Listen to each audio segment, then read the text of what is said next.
Kingdom é, na minha opinião, uma das melhores obras que já acompanhei até agora, porém, também é uma das obras mais injustiçadas, principalmente na adaptação para anime. Uma obra tão incrível que decidi fazer um vídeo para explicar quais os fatores que tornam Kingdom tão genial e porque é que vale tanto a pena assistir. É disso que vamos falar neste vídeo.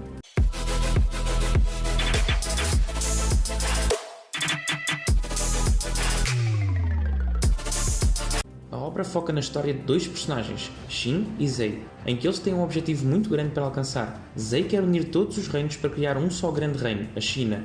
E Shin quer ser o maior general de todos os tempos, e para superar os seus antecessores, ele tem que fazer algo que nenhum deles conseguiu fazer até agora, que foi conquistar e unificar toda a China. E o objetivo destes dois protagonistas acaba por juntá-los. E é o que vamos ver ao longo de toda a história, a unificação da China de uma forma épica. A partir daqui vai ter alguns spoilers, apenas para ajudar a explicar e valorizar ainda mais vários detalhes da obra, então espero que continuem comigo. A primeira coisa que me chamou a atenção na obra foi as estratégias que são aplicadas, pois grande parte delas são reais ou plausíveis e muito bem explicadas. Por exemplo, quando o exército inimigo ataca com um grupo de carruagens, Shin e o resto dos soldados que estão a pé estão numa enorme desvantagem perante o adversário, então eles começam a usar os corpos dos soldados que já morreram como barreiras, e assim as carruagens têm que passar à volta, pois não conseguem passar por cima das pilhas de corpos. E essas barreiras criadas com as pilhas de corpos servem de defesa para Shin e o resto dos soldados, para não estarem tão frágeis e tão expostos ao inimigo. Ou até quando vemos estratégias mais complexas a serem aplicadas, a maioria é feita de forma lógica e com questões bastante plausíveis. É claro, com uma mistura de epicidade que melhora tudo. A segunda coisa que mais me chamou a atenção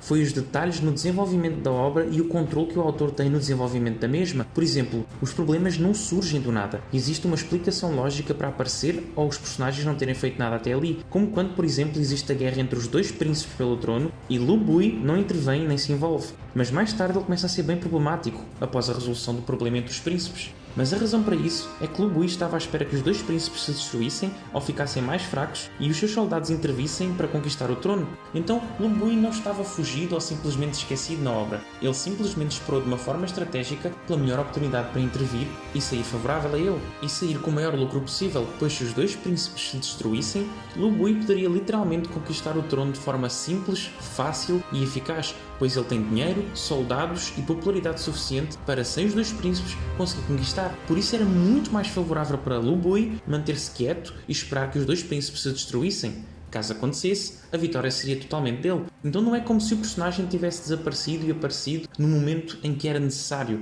e sim porque era plausível e lógico para ele. E todo esse cuidado só melhora o desenvolvimento da obra e torna a obra cada vez mais cativante, pois a obra utiliza a questão do protagonista evoluir com situações de risco e momentos de crescimento rápido para trazer toda essa epicidade e mexer com o público, mas não esquece do realismo, mostrando que nem sempre o protagonista ganha, ou deixando bem claro que a força bruta não é a única solução e não vai funcionar sempre para resolver os problemas, como quando o esquadrão do Shin começa a ter várias derrotas porque não tem um estratega para organizar as coisas e avançar sem um plano apenas com força bruta não basta e não está a funcionar para derrotar os inimigos. Outra situação que demonstra como o autor não esquece do realismo da época é, por exemplo, quando o Shin tem uma dificuldade para subir na hierarquia por não ser um nobre e ser um mero plebeu, algo que encaixa perfeitamente com aquilo que acontecia na época. Estes são só alguns pontos que eu foquei, porque existem muito mais detalhes que tornam Kingdom uma obra tão singular e que merece tanta atenção. E a questão política é uma delas. A forma como o autor deixa muito claro como o status, a influência, a inteligência e os aliados que tens são questões que podem criar grandes inimigos e trazer grandes adversidades. E isso é incrível e genial. Por exemplo, a Rainha Viúva, ela não tem força de um guerreiro, mas tem o apoio de grandes famílias do reino, e isso faz com que o personagem consiga soldados, proteção, dinheiro, influência, e isso torna muito perigosa politicamente, mesmo sem utilizar a força, apenas os status e agindo de forma estratégica. E o mais interessante é que não funciona apenas matar os inimigos, exige um esforço maior dos nossos protagonistas. Outro exemplo disso é o Lu Bui. Todos sabem que ele quer tomar o trono, o que é muito perigoso para o rei, porém ele é alguém muito rico e influente, que não há forma de apenas eliminá-lo, então ele continua no palácio mesmo sabendo como ele pode literalmente tomar o trono ou tentar matar o rei a qualquer momento. E algumas coisas que ele já fez deixou bem claro como ele é um grande inimigo ao trono, mas mesmo assim, sem provas, não o podem apagar politicamente. O mangá até é bastante popular, com um grande número de vendas, principalmente no Oriente. Oriente e tem ficado cada vez mais famoso no Ocidente, mas ainda assim, no meu entender, é uma obra que merecia muito mais reconhecimento. E da adaptação em anime nem se fala, foi uma das adaptações em anime com menos reconhecimento e mais injustiçado, na minha opinião. A animação tem muitos momentos que utiliza do 3D e está muito fraco o 3D utilizado. Não prende o público, seja pelos momentos de design 3D realmente fracos ou pelas lutas que não são só em 3D, como podiam ser mais detalhadas. Na minha visão, isso é um problema que vai desaparecendo ao longo das temporadas, mas ainda assim deve ser bem difícil no começo para o público assistir, mas eu aconselho a realmente não desistirem, pois vai valer muito a pena lá para a frente.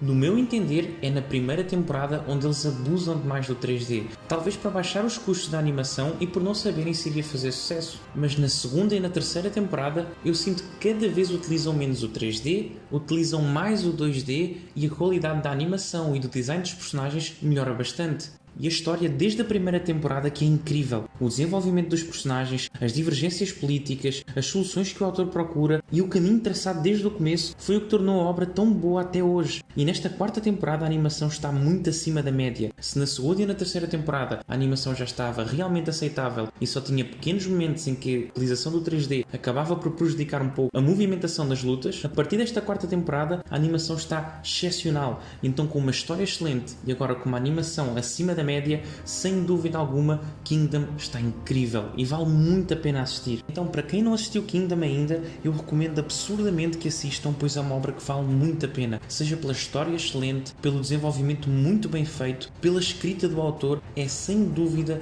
Kingdom uma das melhores obras que está hoje em dia no mercado. Quando falamos de animes, sem dúvida, seja para aqueles que ainda não assistiram ao anime, seja para aqueles que desistiram pela animação fraca, eu recomendo vivamente que voltem a tentar assistir, ou para quem não assistiu ainda, dar uma olhada, pois sem dúvida alguma vão se arrepender se não assistirem Kingdom, pois está neste momento num nível de excelência e vai estar, na minha opinião, no próximo ano no top 3 dos melhores animes. Se gostaram do vídeo, deixem um like, partilhem para chegar a mais pessoas, subscrevam o canal para me ajudar a crescer e vemo-nos num próximo vídeo.